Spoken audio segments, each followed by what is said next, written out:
should be in there. Okay.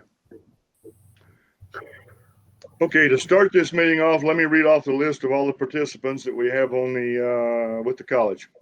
We have myself, Jim Streetman. We have Teresa Stevenson. We have Liz Estrada, Jimmy Sandoval, Allie Gillard, VP for Academic Affairs, Dr. Aaron Kennedy, VP for Student Affairs, Amanda Hammer, VP for Administrative Affairs, Connie Chavis, Administrative Assistant to the President, Jim Morgan, Director of Wind Energy Center and Facilities, Lori Monahan, Director of the Dinosaur Museum, Larry Wickham, Director of Institutional Technology, Josh McVeigh, they are Public Relations, Web Specialist, and Internet Communication Faculty, and Chris Reynolds, our IT Support Specialist. That should be everybody from the college that's on this meeting tonight. And that being said, Connie, could I get you to do roll call, please? Mr. Streetman. Here. Ms. Stevenson. Here. Mrs. Strada. Here. Mr. Sandoval.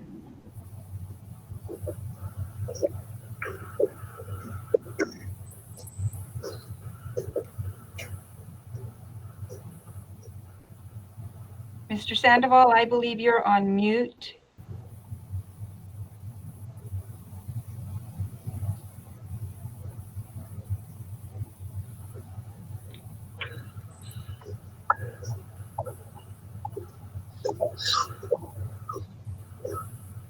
Okay, Jamie, how do you vote?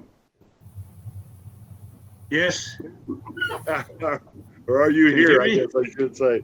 There you All go. Thank you. Welcome. Okay, do we have approval of the agenda as presented, or we have any changes we need to make to this agenda? Okay, if we don't, do we have a motion to approve it? Liz Estrada, Yes, we'll so move. move. Okay. Second. Who seconded? I did. Jimmy? Thank you. Roll call, please. Mr. Sandoval, Yes. Mrs. Strada, Yes. Ms. Stevenson, Yes. Mr. Streetman. Yes. Okay, do we have any comments by the public on items on this agenda, Connie? No, sir, according to Larry, we did not have any public comments. Okay. Do I have a motion to approve the consent agenda, which will be the regular meeting for July the 21st, July, and the special meeting for the July the 29th, and the special meeting for August the 11th. So do I have a motion to approve that? So move. Okay, a second, please. Teresa Stevenson, second. Okay, roll call, please. Mrs. Strada, Yes. Ms. Stevenson, Yes. Mr. Streetman, Yes. Mr. Sandoval. Yes. Okay.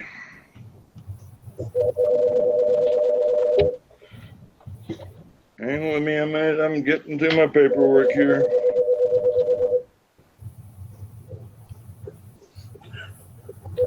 Okay, chairperson's report, I don't have anything at this point in the meeting to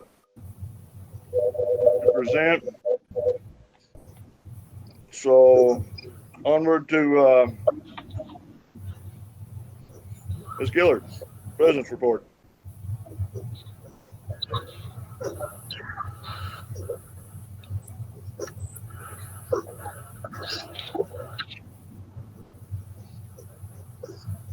Natalie?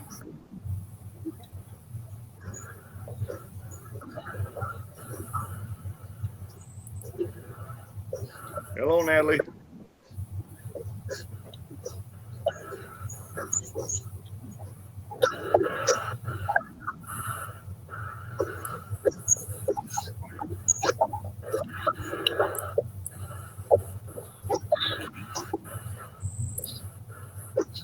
I'm not sure if that's you, Natalie, or not, but we can't hear anything at all.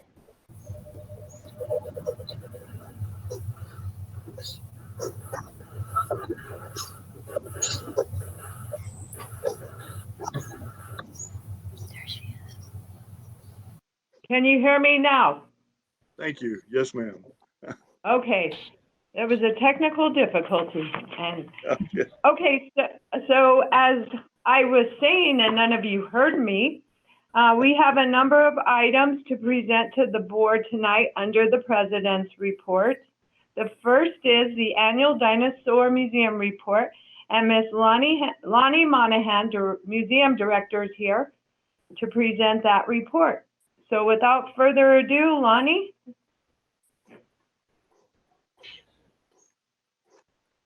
Let's turn your microphone on, Lonnie.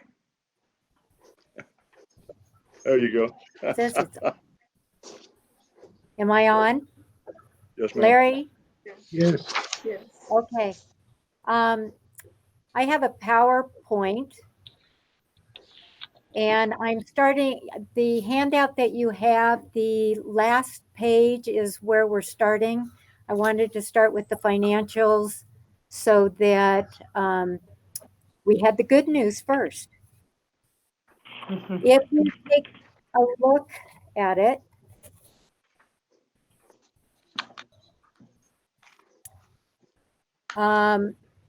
I did comparisons for each of the fiscal years through the end of the year, starting in 2017, and ended with this current year, regardless of the fact that we weren't open to the public for April, May. We were open June, and only half of March. But what I'd like to point out are the highlighted numbers, which if you take a look at the trajectory of the 3 years of the financials through February, that you can't look at the revenues, but through February, we were up significantly. We were up, our visitors were up 200, and our average expenditure by February was up more than $1, almost $2. I think that was because of we had increased pricing this year. We had more desirable inventory product and our new marketing programs driving attendance, and Josh was a big part of that, as well as Facebook. So I think our online presence has significantly been able to reach tens of thousands of people, which is great. Any questions? If not, we can go to page 1. We'll go to page 2, attendance and sales. We converted in January to a new POS system. It had a few hiccups.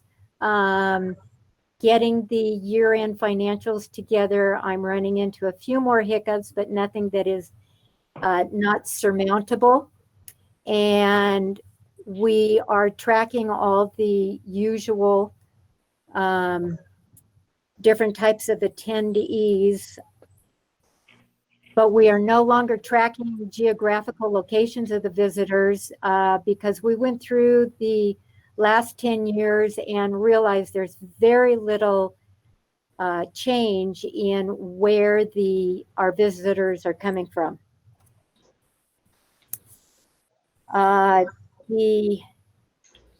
Down to the executive summary, which is the next page. We have been updating, well, by March 17th, 2020, and we had to close, our total revenue was up 25% in February from last February. Our admissions had increased by 34%. Our sales revenue increased by 16%, and the average visitor expenditure has increased by 21%.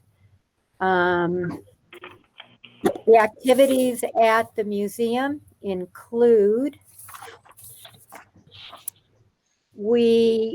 Axel and I spent this summer months putting together, it took about 6 weeks or more, we put together a mineral display of 354 minerals.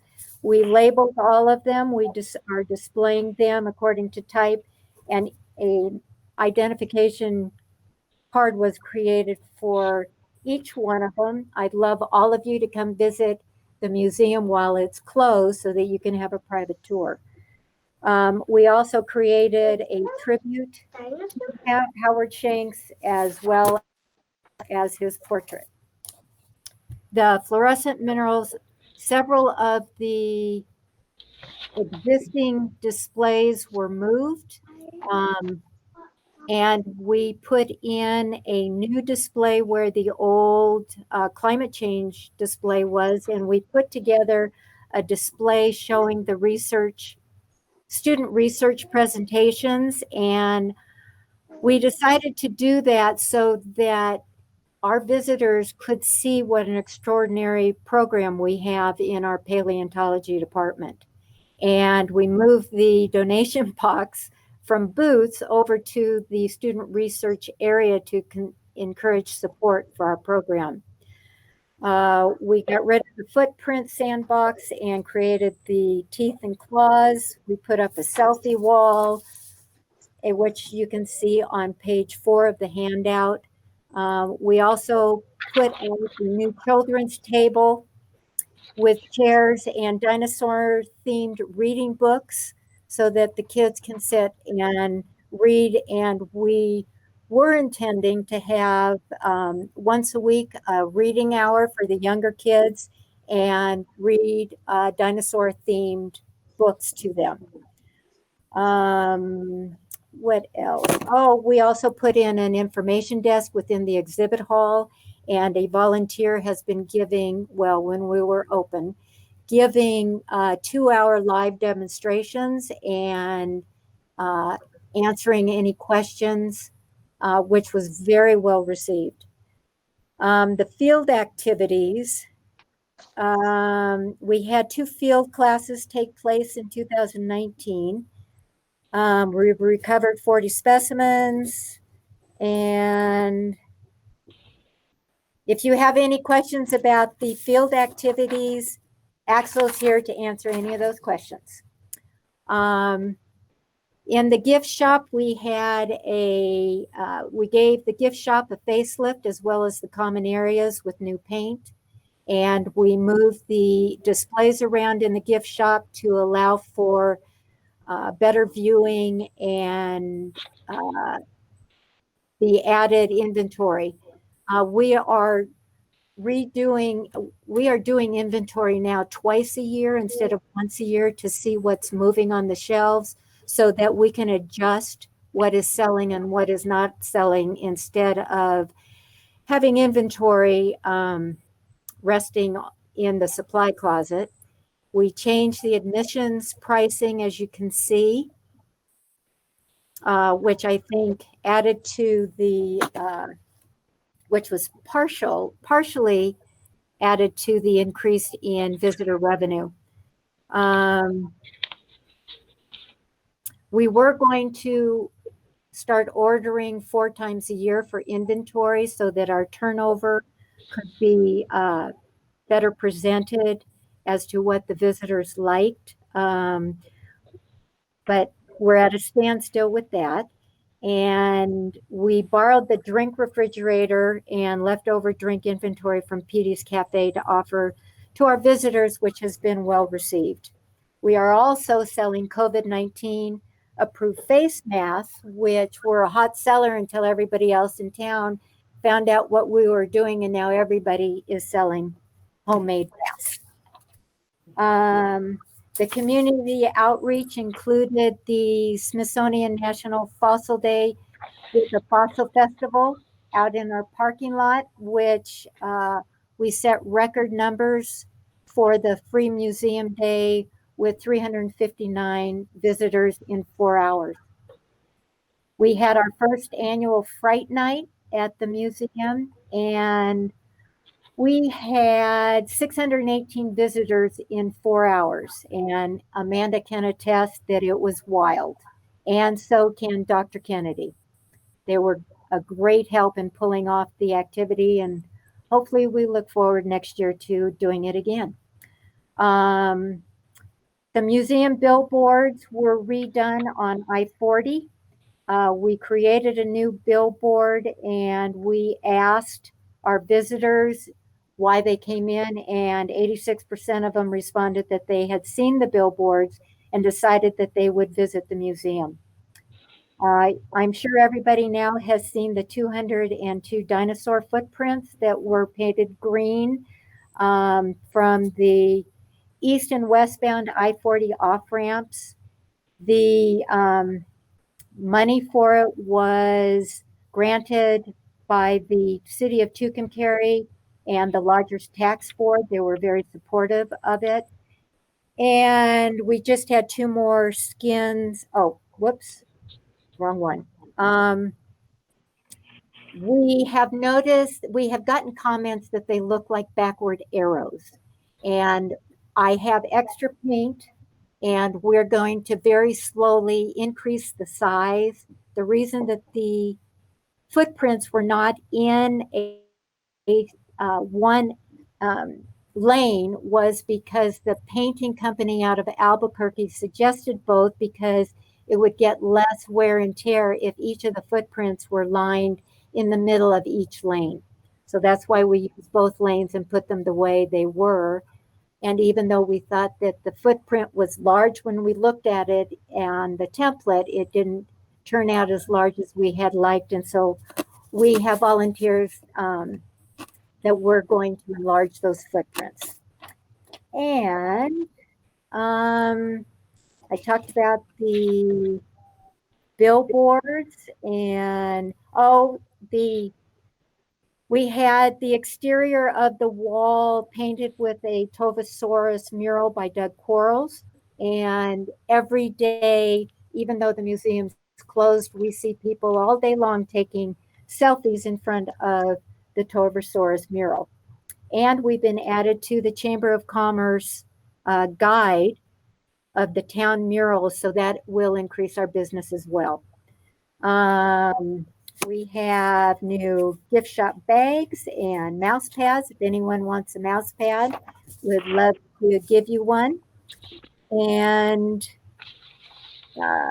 more information from Axel, which I'm not going to relate, but if you have any questions, Axel's here. One thing I wanted to mention was that Axel and the work study and students worked very hard for the last 6 months before they left, going through all of the items in the trailer in the maintenance yard for the Shanks Museum donation. And he has done an amazing job of cataloging and organizing. It still is about half full, so that he still has a lot of work to do, but as soon as he gets some help, probably from some of the students that he has this semester, he can start back on that. And lastly, I'd like to talk about the future of the museum with the programs that we hope to, and the challenges that we hope to address in the 2020-2021. We have been gifted, well, through the foundation, a significant petrified wood collection. And we will be putting that in display cases along the opposite wall of the Post-Asukas bronze. That's the first bronze that you come to in the exhibit hall. But we will need to purchase display cases, and that will technically be one of the first large purchases that we've needed for any of the new or redone exhibit hall displays so far. So we've done pretty good with that. The new community project, I have been given contact information for Sinclair Oil to approach them with a sponsorship and possibly supply us with the statues, Sinclair dinosaur statues that I've already talked to storefronts, restaurants, and hotel and motels, and they all would love one. And then we can, for a fee, offer for them to paint it in a unique way by the art department from the school. We are putting together, we have already started taking the pictures for an online store, and the mineral store will sell some of the more valuable pieces of the Shanks collection that Axel doesn't want for the museum collection. And lastly, we're hoping that when we open, that we will have a virtual reality Oculus application. And that is the use of the goggles that is, when you put the goggles on, you see 3D as though you were in the video that you're watching.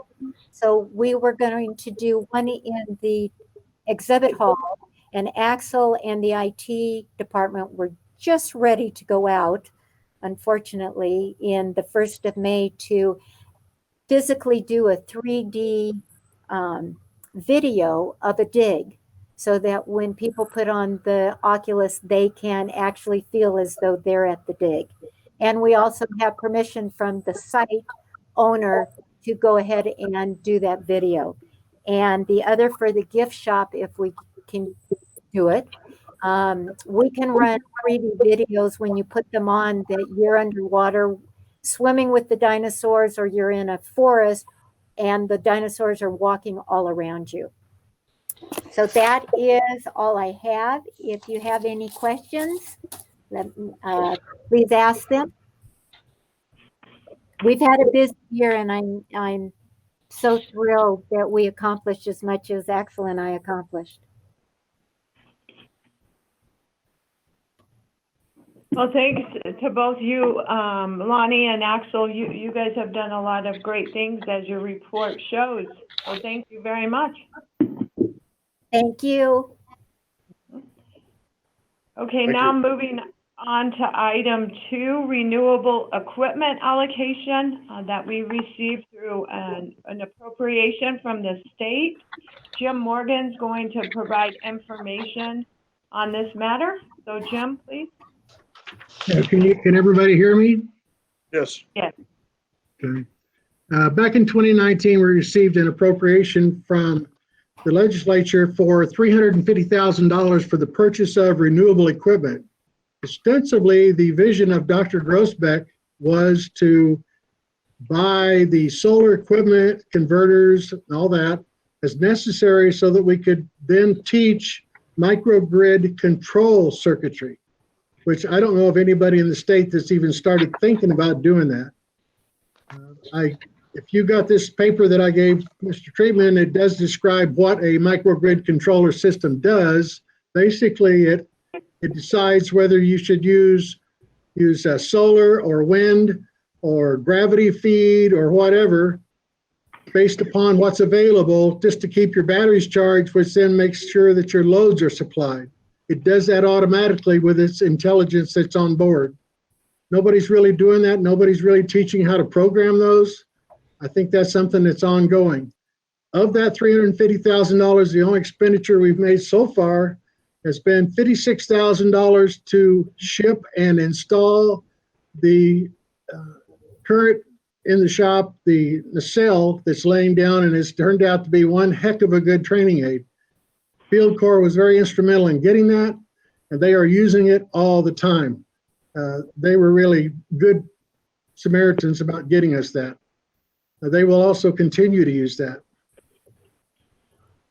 The problem is that the $300,000 that's left, we have to decide when we want to go ahead and get the remainder of the equipment, which is solar panels, arrays, converters, charge controllers, inverters, and all of that. The longer we wait, the more likely it is that the state will decide we don't really need it because we haven't even encumbered any of it. That's what I'm worried about. Natalie and I discussed it, and we're not sure we should do it, but if we don't do it, then we may lose it. I know that we have in the past lost money because we didn't get it encumbered. Yeah. Even if we get it encumbered, it won't be here for weeks because some of this stuff is very long time. If we're going to do an array which holds 4x4 solar panels up in the air and then tracks the sun, that's a very kind of exotic piece of equipment. Lead time's about 6 weeks, so we're not going to really start construction right away anyway, but we need to get the equipment on the way. So what I'm saying is I'm hoping that you'll agree and that we can start processing purchase orders for equipment that would support that effort. I know that Andy and Terrell are excited about possibly having students do the actual solar construction, like on top of the building M, the maintenance building over there. And then every semester having them tear it down and put it back together as a training scenario. I think that's a good idea also. I think solar is going to overtake wind, and it's a shame that we have this great wind, but I think eventually schools are going to be teaching more solar and less wind because solar has become very much cheaper than wind in the long run. So I'm just looking for a nod to go ahead and start ordering this equipment. Questions?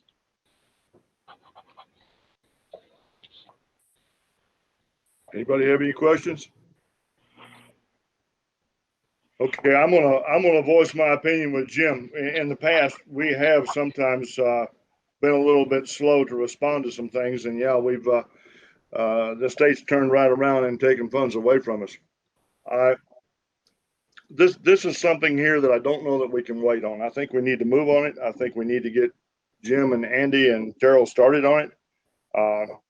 It's going to be something that's going to take some time, but on the end result is going to be something that I'm with them that we're going to be able to offer something that nobody else in the state, maybe even in several states, offers, and that will just reinforce what we're trying to do here at Mesalands. So that being said, anybody else have any comments?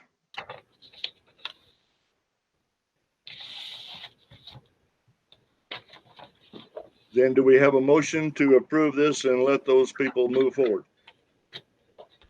Les Estrada, so move. Okay, do I have a second? Teresa Stevenson, second. Okay, roll call, Connie? Ms. Stevenson, Yes. Mr. Streetman, Yes. Mr. Sandoval, Jimmy? Mr. Sandoval,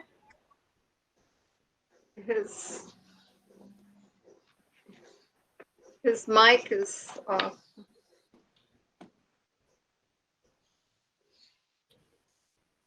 Oh, Larry. Mr. Sandoval, your vote on the last item, please. Yes. Thank you. Mrs. Estrada. Okay. All right. Yes.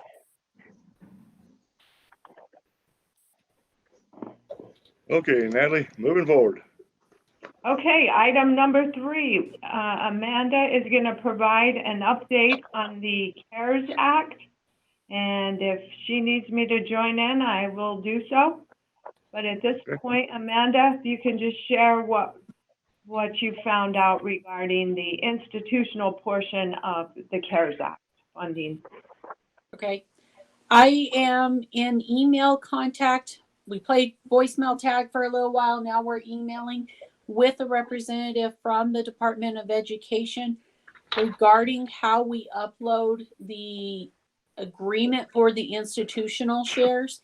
He is supposed to get back to me on how we can do that. So I am actively working on it.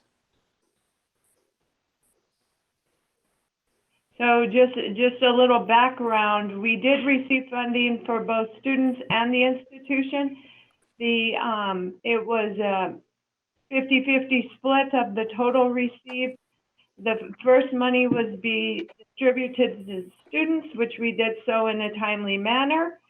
And then after the money was distributed to the students, then the institution was eligible for their portion of those funds.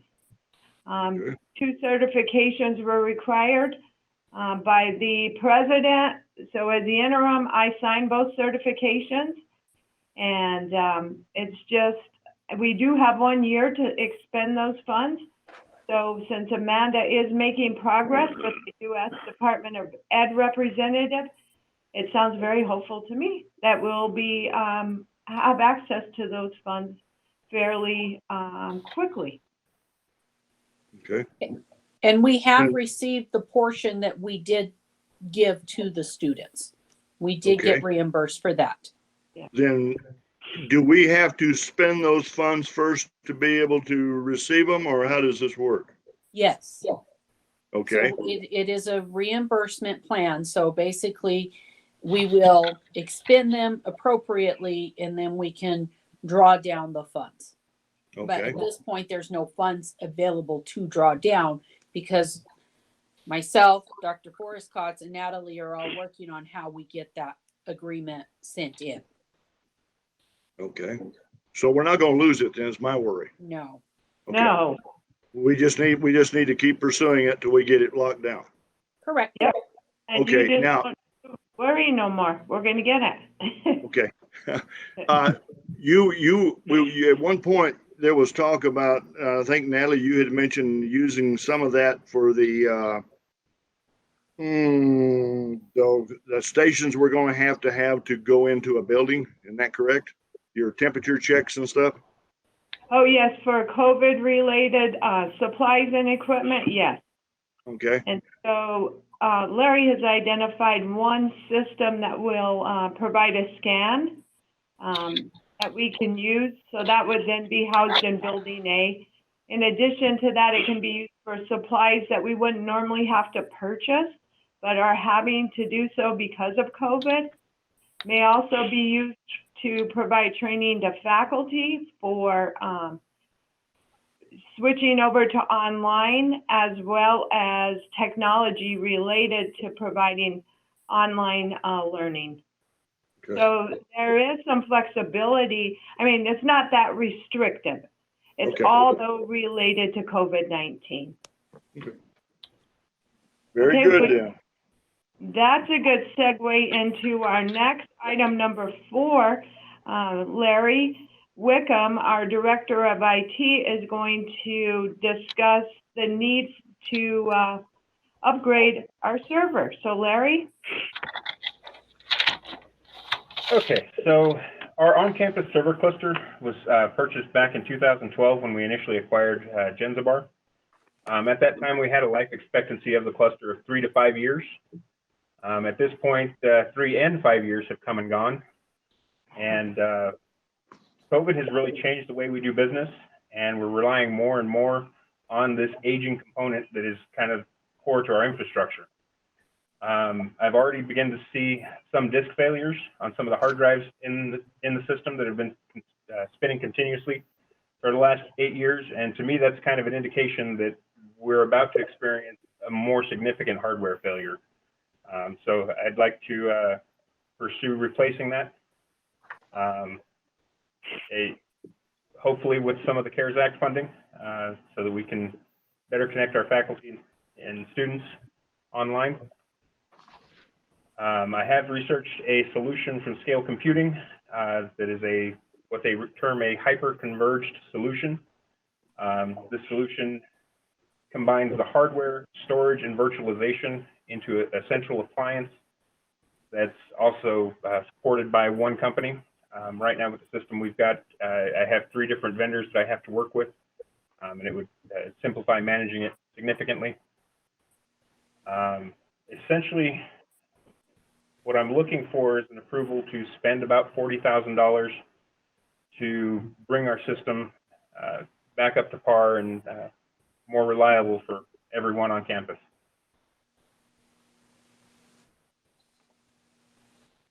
Okay, questions, anyone?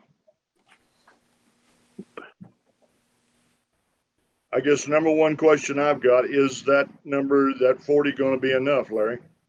Or is that just a start, or? That should be enough to get us into the next few years. At the bare minimum, right now. Of course, adding more would definitely bolster this acquisition. Well, with everything we're doing right now, and we're going to be more and more and more dependent on the internet and on these servers, we've got to make sure that they're backed up. We've got to make sure that they're kept up to date. And when you start running, oh gosh, we're running 8 years out on these servers now. That's pushing our luck. That's pushing our luck a little bit. How long do those batteries last, Larry? So the batteries typically last 3 to 5 years. And we've had those in, I believe I put those in 2013. We built the battery backup that powers the data center in the event that we have a power outage. Yeah.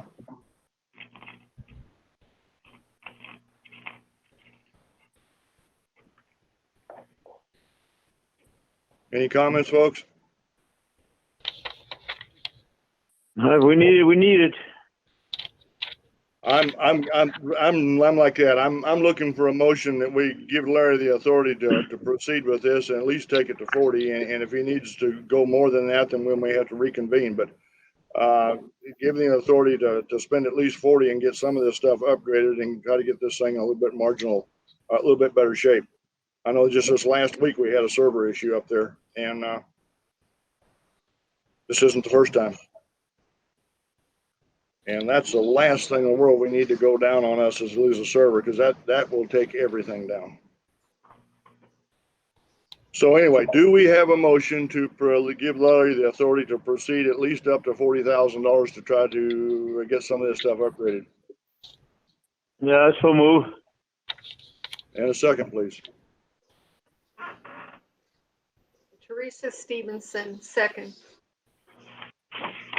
Okay, Connie? Mr. Streetman, Yes. Mr. Sandoval, Yes.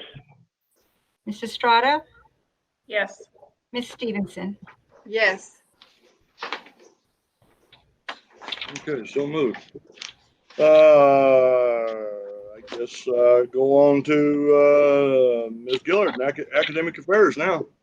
Wear another hat. Okay.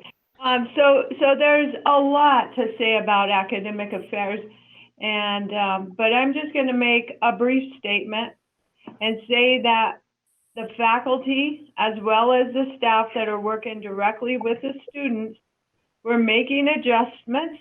We're being accommodating and flexible. And you may not be aware, but we have several students that are currently in self-quarantine. Any out-of-state student that came in to attend Mesa Lands is required to self-quarantine for 14 days. Most of those students, to my knowledge, and Dr. Kennedy can correct me if I'm wrong, are housed at Stampede Village. So, Okay. but just so you know, so the semester officially starts. However, we are being flexible and will ensure our students are treated right. So Okay. with COVID, you know, things don't go on as normal. You learn to adjust and adapt. So I think so far it's going well. Okay. And How many students were we able to house over there at the village? so we're requiring, or 1 per unit. So I believe it's 15. Is that right, Dr. Kennedy? It's 13. 13. Okay, so yeah, there can only be 1 per unit. So I have sent the, I want to say last week or the week before the contract for Stampede Village to our attorney for his assistance with that. Okay. Okay. Yeah. Very good then. And I would also like to say that the state, New Mexico Higher Education Department did give the green light, their words, on our reopening plan. So all of you have that, and I just want to state that again, you know, we'll update that as needed. So. Okay. Thank you. Dr. Kennedy. Guess you're up. Okay, hello, everybody. No, The phones are ringing like crazy in student affairs. So if you would turn to Exhibit 6 in your book. Exhibit 6 is our first exhibit, and this is the historical enrollment counts. And this goes from the summer of 1995 to the spring of 2020. So this is a nice document to refer to. It has our whole history right here on enrollment. So it's a very handy document. And our next exhibit is Exhibit 7. And this is, you know, our last board meeting, I reported on the spring enrollment. This is the annual enrollment. So this is summer of 2019, fall of 2019, and spring of 2020 combined. And if you look at first annual FTE, we did drop about 15%. Duplicated head count, we dropped about 19%. And then credit hours, we did drop 18%. And you all know that our primary drop was in spring.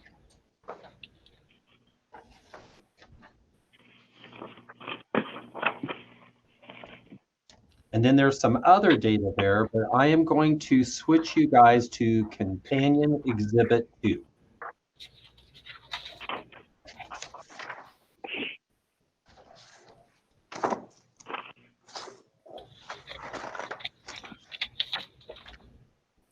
So every August, we have a little redundancy. So I'm not going to go through those other charts because they're all in the enrollment plan, recruitment, enrollment tracking, persistence, and completion. So if, for example, if you go to page 15, this isn't a duplicate. This is our daily tracking that all the administrative execs get and enrollment people get. Josh gets it. But this is the tracking that we do every single day on where we are with enrollment. Then if you go to the next chart, which is on page 17, we always have a 6% goal. So this is an example. We get 2 charts every day, Monday through Friday.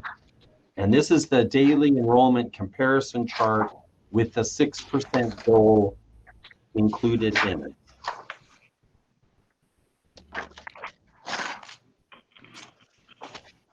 Now, if you go to page 19, you'll see the duplication. And this is, within this document is our annual credit hours, head count, and annual FTE. And then followed by that is our historical enrollment count. So then I am going to switch you to page 37.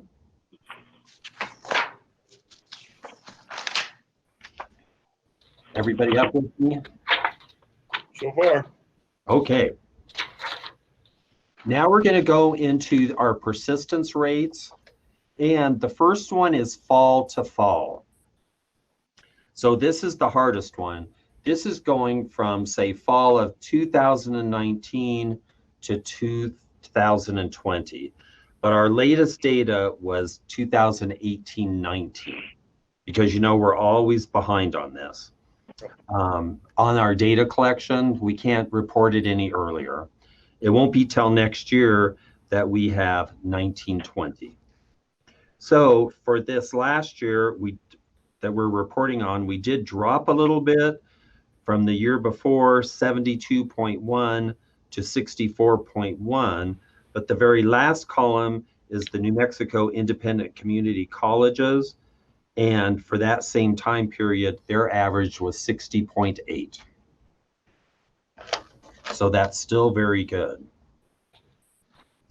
So on the next page, on page 38, this is fall to spring. So that is an easier number to get because it's in one academic year. So we are just tracking from fall of 2019 to spring of 2020.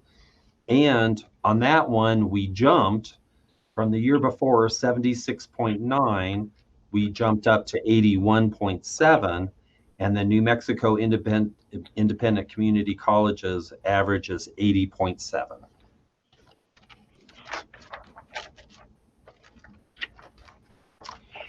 Okay, and then I am going to jump you guys clear to page 48.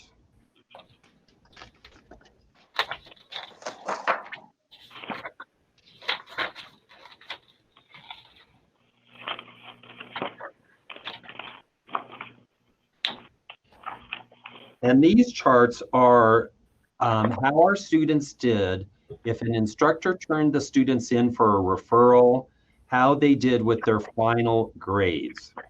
So the first chart is, did they do a C or better is in the blue, and a D or an F is in the red, and green is withdrew. And in the chart below is on the same data, but what their actual grades were. Did they get an A, B, C, D, F, or withdrawal?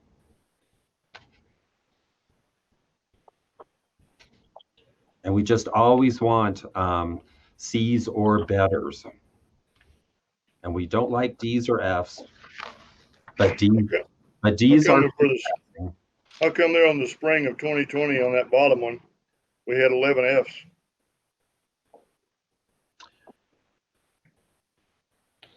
That's because maybe that's what the student earned, or the student didn't do the work for various reasons.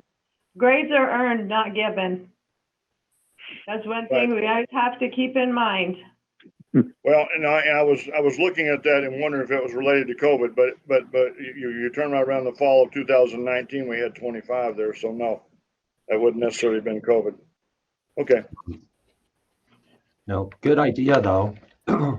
It is, and Natalie and Amanda, I think, can back me up. It's a moving target every semester. Yeah. Okay. We're going to jump to page 50. And this is just our example of, I think we're on year 12 of our persistence newsletter that goes to every employee every week on all of our persistence activities. And this would be an example. I think this was the last edition we did before we left campus.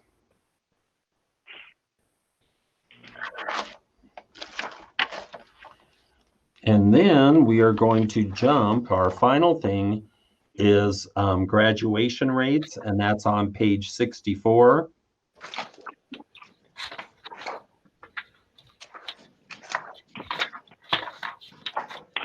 And as always, we are like 2 years, 4 years behind.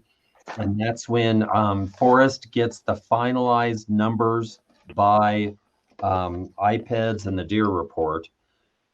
But as of fall 15-16, our graduation rate was 46%.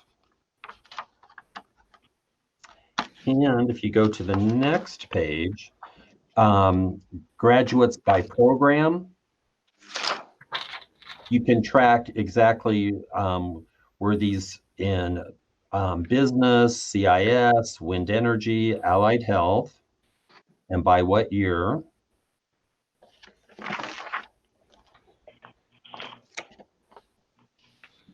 And then page 66, graduation rates, once again, by cohort, certificates, degrees, and total completers. And the last chart is completion rates within 150% of normal time. And once again, 2015, 46%. Which is actually a good number for community colleges.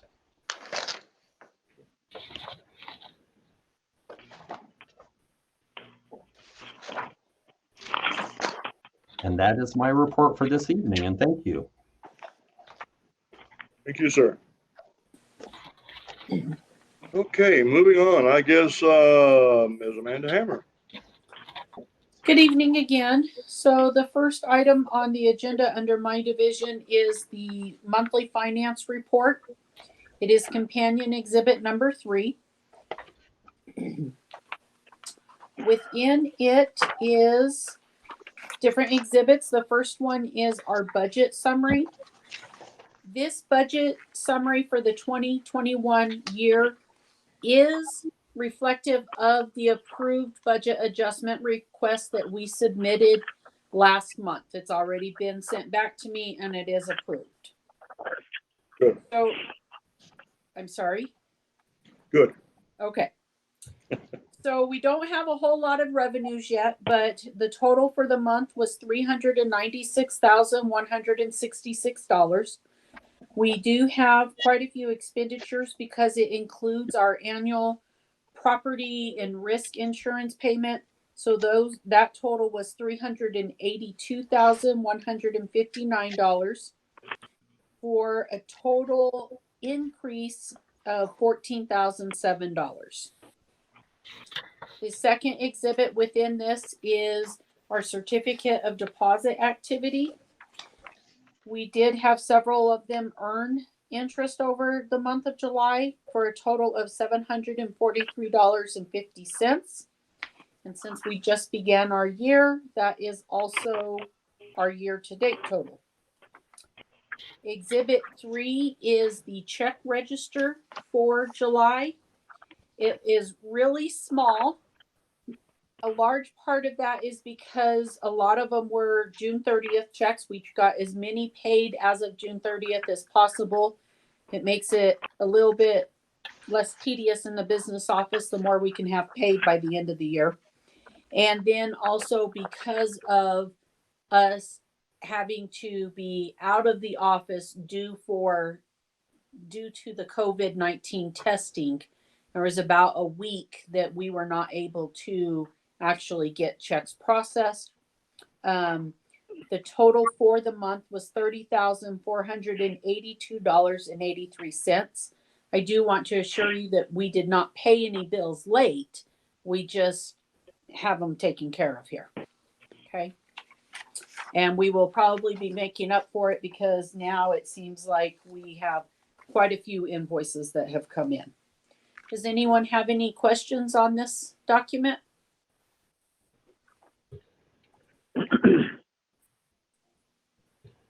Okay, if we've got no questions, do we have a motion to approve our expenses, monthly finance report? Liz Yeah, so Estrada, so move. Teresa Thank you. Stevenson, second. There we go. Roll call, please. Mr. Sandoval, Yes. Ms. Estrada, Yes. Ms. Stevenson, Yes. Mr. Streetman. Yes. Okay, the next item on the agenda is Exhibit 8, and that is underneath the blue tab for Administrative Affairs, and that is the New Mexico Higher Education Quarterly Financial Certification Report. This is as of June 30th. That is the quarter we are reporting on. And it just verifies that we are in good financial standing in relation to payroll and our retirement and retirement healthcare acts, and as well as any debt service payments or even accounts payable, and that we have not had to request a advance of our state appropriation. And all of those answers are positive in the no, and I just need approval for it. Okay. Do we have a motion to approve the New Mexico Higher Ed Quarterly Financial Actions Report as presented? Teresa Yeah, so move, Stevenson. Jimmy. Oh, go ahead. And second, Okay. Teresa. You got that, Connie? Yes, sir. Okay, roll call, please. Mrs. Estrada, Yes. Ms. Stevenson, yes, Mr. Streetman, Yes. Mr. Sandoval. Yes. Okay, next is Exhibit 9. It is one purchase requisition. It is to Brady Industries of New Mexico, and this is to purchase our custodial supplies. This is proposed to be for the entire fiscal year, and that's why it is such a large amount that needs to come to the board for approval. We're asking for approval for $21,600. This covers everything from toilet paper, paper towels, soap, cleaning supplies for the bathrooms, hallways, numerous products that we purchase through them. Do we have a motion to approve that purchase requisition, Exhibit 9?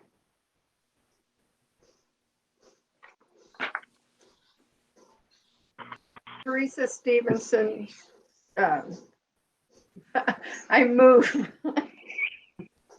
Okay. Do I have a second, please? Liz Estrada, second. And a roll call, Connie. Ms. Stevenson, Yes, Mr. Streetman, Yes. Mr. Sandoval, Yes. Ms. Estrada. Yes. Okay, next is companion exhibit number 4. It is the Administrative Affairs Handbook updates. I did only print the pages that had changes to it.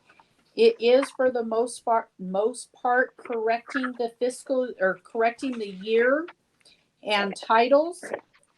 On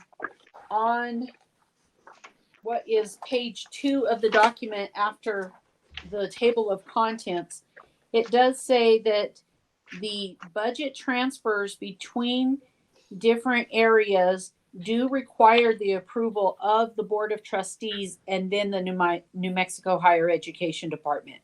So that includes moving monies from, say, instruction to maintenance maintenance and operations of the plant, or from institutional support to student services, or academic support to instruction. Any of those require your approval prior to being approved by the New Mexico Higher Education Department. Now, this is nothing new, is it? It is not. It's just clarifying and tightening up our policy. Okay. On page 4, under tuition and fees, we have specific courses have higher lab fees, and those are published to the public on our website under tuition and fees. And I just wanted to clarify that that's where it is, and that way we're being as transparent as possible. On page 31 of the document, the college closure due to inclement weather, it's I don't remember if this was removed or not, but the policy has typically been that it is the president or the vice president of academic affairs that will make the determination if we will be closed due to inclement weather. And therefore, if it is the vice president of academic affairs that makes the determination, that person will also contact the director of public relations. That's if the president is unavailable, for example. On page 32, it is correcting the title for Mr. Jim Morgan to his current title. And then on page 34, it's simply explaining that we use the abbreviation IT for institutional technology, and it is correcting that down below that, where before it said information technology, our department is called institutional technology. On the very last page, under the internal telephone system, that is now being handled by IT, and they prefer us to ask any changes through either the work order entry system or through a support email. So again, just clarifying what our actual procedures are and making sure that our policies reflect that. Does anyone have any questions?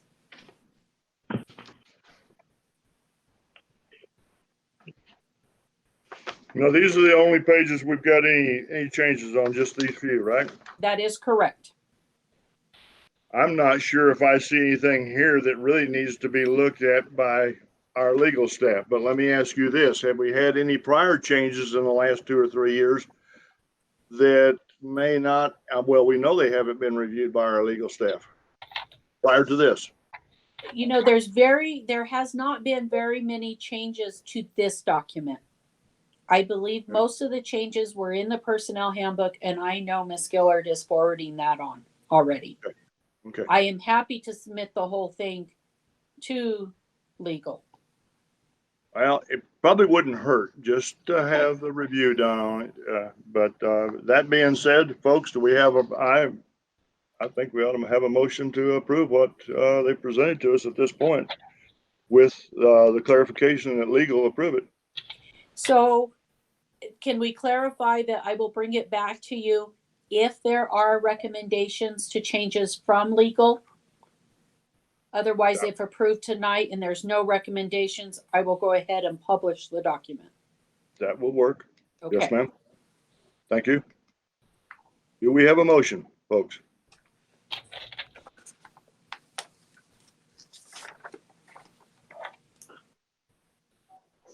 Teresa Stevenson, so moved.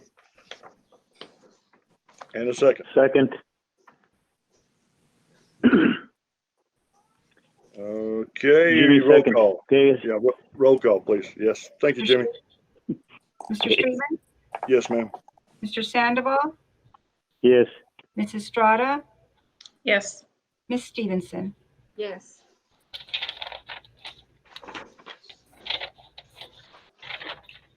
Okay. Next on the agenda is the virtual credit card. And Ms. Gillard and I have looked into the information and we have discussed it. Last year we did in May of 2019, we opened a special account at FNB of New Mexico to where we have a debit card for use for employees that do not have a card or as it is needed. And over the past year, we have been using that card. Josh McVeigh has it used with a couple of companies that charge it each month. We have used it for the student activities, including several trips. We've purchased their tickets to different events. We've used it for housing for them, like motel lodging, I should say. And that is completely free. From what I understand from Larry's presentation, there would be a $600 annual charge if we were to do the virtual credit card.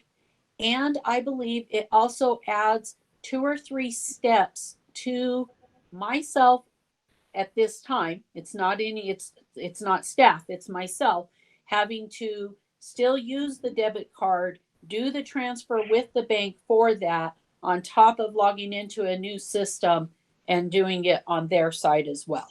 So I am not in a huge support of this. I will state that, it is available for anybody to use by checkout in the business office. It is in the college's name.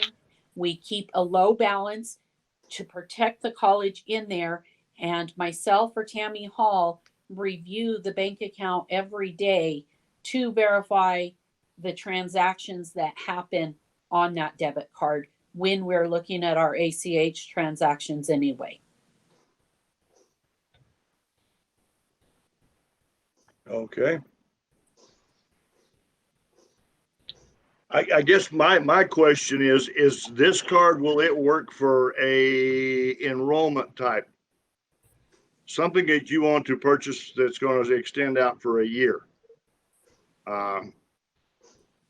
Let's say a subscription, because you can get it cheaper if you buy it for the year versus a one-time shot on a monthly charge. Things like that, because this is where it gets us, because there's things that even Larry, Jim, different ones have had to purchase that if they could forecast out ahead of time and look at it and say, okay, it's going to cost me $300 if I do it now, but it's going to cost me $30 a month if I do it this other way. Can this be utilized that way? And does everybody know that it's available? Because I didn't. I Well, as wouldn't far as- necessarily need to know. As far as I know, everybody knows it's available.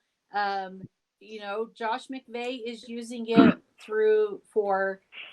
it is through one company that he is using for his social media marketing that we pay them.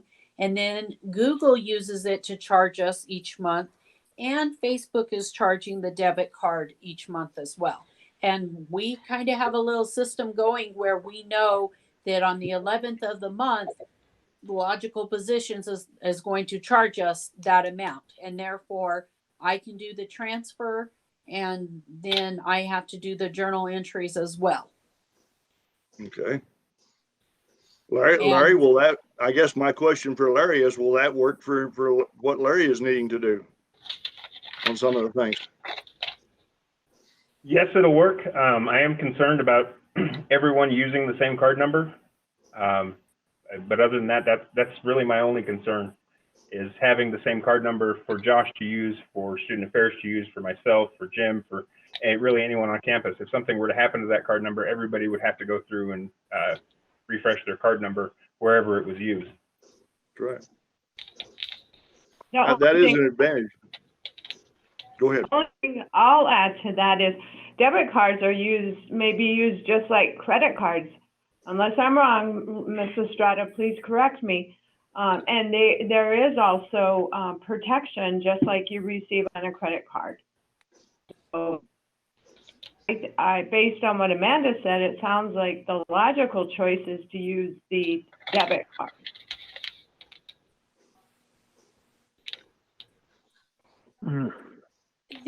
The one thing I will personally say is, yes, I have used my personal credit card for numerous things.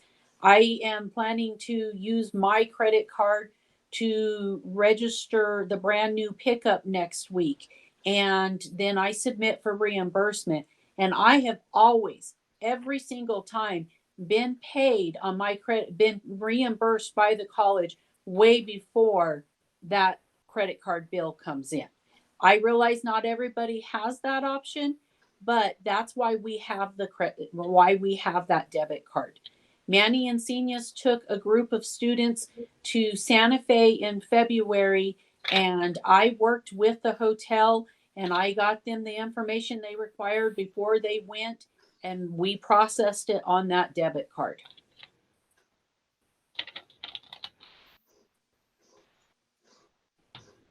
Isn't a debit card where you pay right away? Yeah. Debit card is where it comes out of an account right away. Okay. And my thing is that I have a staff, including myself, of 4 people, and we're fixing to use one of them for payroll all the time. So that limits the access that I have, and adding more steps, it becomes worrisome to me.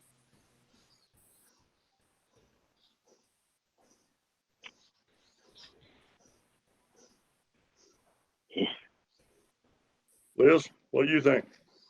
I'm just thinking that at this time, if we're not having a problem using the debit card system, perhaps we should just continue with it. Okay. If we had issues in the future, we know that this is another solution that we can turn to. Yeah. I don't disagree with that. I'm looking at my past history. I've been overextended a few times where I didn't get my payment back, not from the college. This was in my life with the phone company. And I can understand an employee not wanting to do it, because I've had anywhere from $2,500 to $5,000 out on a credit card, my credit card, and worrying about whether I was going to get the money back to pay it in time or not. And sometimes it didn't happen quite like it should have. I'm not quite sure what to do here. I think we probably need to kind of maybe just pass on this tonight, but I think we need to keep this option available. We need to, it could be a point in time we might need to utilize something like this. And if it does come up, then we need to keep that little tool handy, because it could save some folks some money. And nobody up there should be having to put anything on their personal credit card. I'm not in favor of that. I know we've all done it. I've done it, but we just don't need to do that if we can keep from it. So with that No, I've done particular it. point, do we, what do we want to do with this? Just, what's the correct way to handle this, Connie? You can just make a motion that you are passing on it at this time Okay, and see how it works out. You can, basically just word it, but I think you probably ought to make a motion okay. that is your decision as a board. Then do we have a motion then to pass on this at this particular point in time? That's not saying that we won't bring it up later, but for right now, we're going to pass on it and see if the debit card will continue to work for us. Les Estrada, Okay. so move. Second. Do I have a roll call, please? Mr. Sandoval, Yes. Ms. Estrada, Yes. Stevenson, Yes. Mr. Streetman. Yes.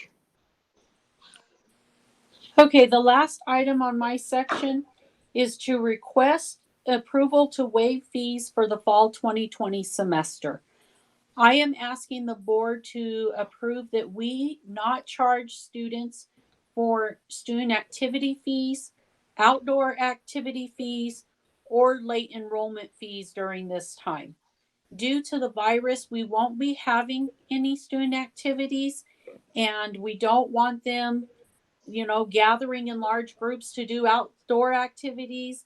And I also feel like because of our limited hours and the confusion and the quarantine, that there may be some students that were not registered by last Friday. And I just don't think we need to charge that $10 fee right now for late enrollment. So I did build all of the charges except for these fees in the system. If the board does not approve it, then we will build them and we will assess those fees to those students. But I feel like this is a reasonable request on behalf of all of our student body this year.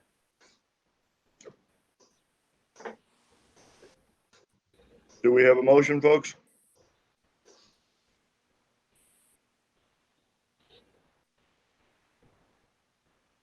Les Estrada, so move. And a second? Teresa Stevenson, second. And a roll call, Connie. Ms. Estrada, Yes. Ms. Stevenson, Yes. Mr. Streetman, Yes. Mr. Sandoval. Yes. Okay, that being said, do we have a motion to go into executive session pursuant to everything listed right here on our action?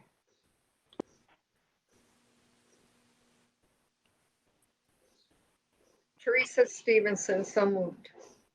And a second? Les Estrada, second. Roll call, please. Stevenson, Yes. Mr. Streetman, Yes. Mr. Sandoval, Yes. Ms. Estrada. Yes. Okay, I guess, Larry, if you'll break this feed, whatever we need to do, then we need to, let's see.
Okay, 1, 2, 3, 6,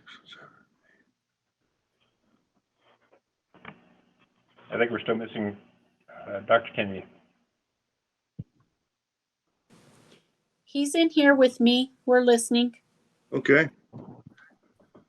Okay, so who are we missing then?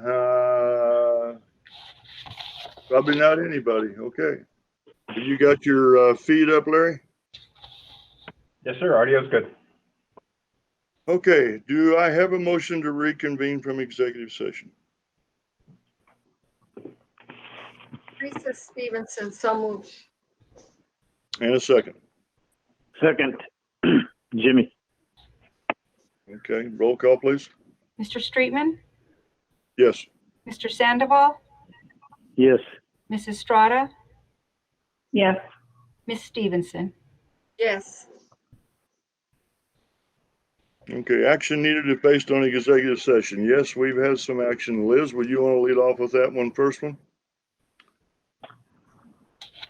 I make a motion that we appoint Tom Sidwell as a replacement trustee to fill the vacancy left by Craig Correll. Do we have a second? Teresa Stevenson, second. Okay, roll call. Mr. Sandoval, Yes. Mrs. Strata, Yes. Miss Stevenson, Yes. Mr. Streetman. Yes. Now, reference to the search committee, Liz, do you want to make that motion or? I can. I make a motion that we appoint Jim Streetman as chair of the Presidential Search Committee. And do we have a second? Teresa Stevenson, second. Okay, and a roll call, please. Mrs. Strata, Yes. Miss Stevenson, Yes. Mr. Streetman, Yes, I guess I'm voting for myself. and Mr. Sandoval. Yes. Okay, guys, do we have any new business?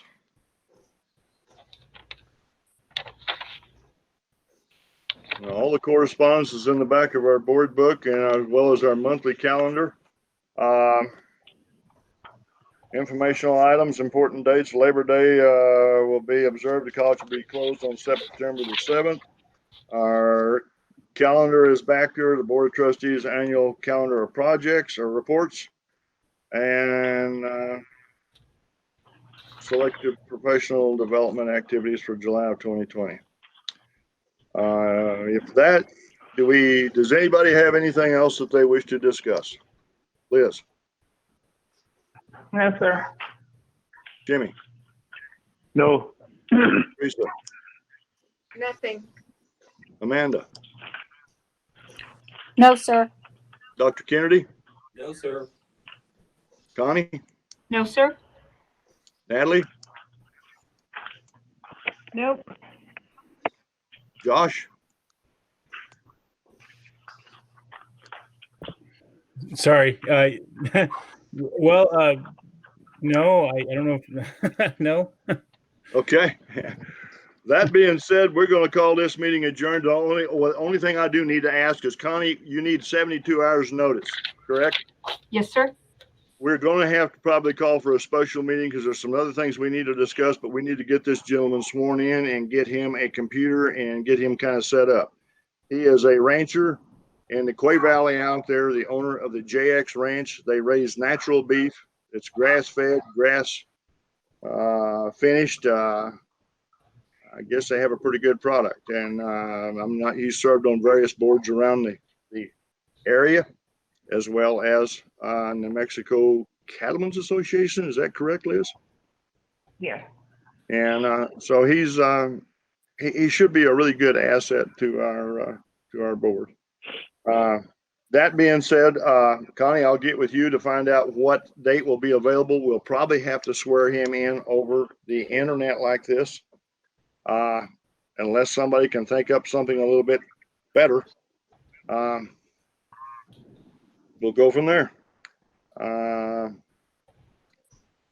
I guess we'll call this meeting adjourned for tonight, and then I'll get with you, Connie and Okay. Natalie, and we'll see what we need to do for the next meeting. Okay, Okay? Can I ask how to spell his last name? I'm sorry. Tom Sidwell, Sidwell.